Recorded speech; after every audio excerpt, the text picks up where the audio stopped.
Sir, কোনো সমস্যা? সমস্যা হলে কি আমি আনন্দে নাচি বেকুব? সেটাই তো বলছি স্যার। আপনি ভিতরে রুগী বসিয়ে রেখে বাইরে এসে নাচানাচি করছেন কেন? ভিতরে যে রুগী বসে আছে সে কে জানিস? না তো স্যার। সে একজন পুলিশের সার্জেন্ট। গতকাল কি আমি গাড়ি জোরে চালানোর কারণে আমাকে 400 টাকা জরিমানা করেছিল। আজকে আমি তারে পেয়েছি।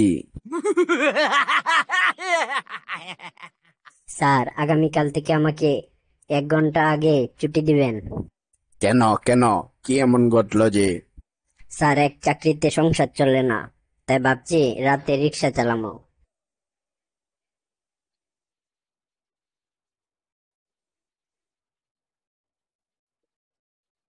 আমিও তো সংসারের খরচ সামলাতে রাত্রে অন্য ধান্দা করি। গাড়ির চাকার লিক সারাই আর হাওয়া দেওয়ার ছোট্ট দোকান খুলেছি ধুলাইকালে। তোমার রিক্সা লিক হলে বা হাওয়া দিতে হলে চলে আসবে আমার দোকানে, তোমার জন্য হাফ রেট।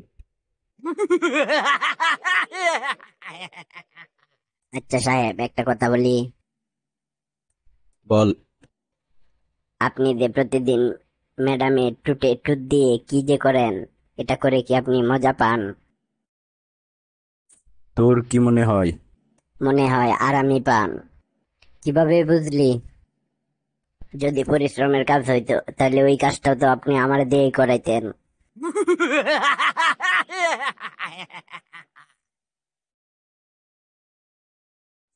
স্যার, আজকে দুপুরের পরে কিছুক্ষণের জন্য আমাকে ছুটি দিবেন। কেন?